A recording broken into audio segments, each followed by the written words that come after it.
gun smuggling operation, one that has Arizona in the crosshairs of a federal investigation. Let's go live to reporter Alex Reese in our Washington bureau. She's got the latest fallout on Fast and Furious. Alex?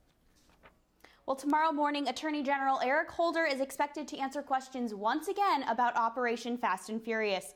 The House Democrats released a report yesterday claiming that high-level political officials didn't know the details of the operation. But Republicans are expected to question the report's findings. This operation was flawed in its concept and flawed in its execution.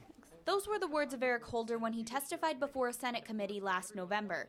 And he's expected to be hit with even tougher questions from Republican lawmakers when he testifies tomorrow concerning allegations he's withholding information about the operation. Mr. Holder is withholding somewhere around 2/3 of the documents related to Fast and Furious.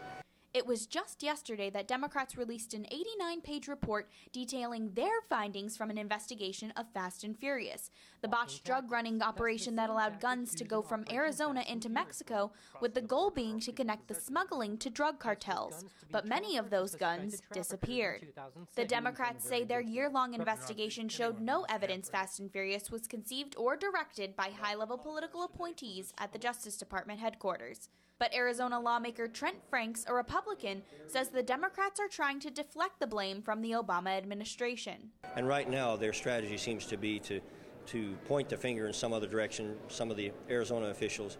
Elijah Cummings, the ranking minority member, is quoted in the report saying ATF's Phoenix Field Division launched several similarly reckless operations over the course of several years, also with tragic results. And Secretary of Homeland Security Janet Napolitano agrees that the operation went horribly wrong, and she just wants to make sure it doesn't happen again. I think everyone has acknowledged that serious mistakes were made there. The key question is making sure those kinds of mistakes, from my standpoint, are never again repeated.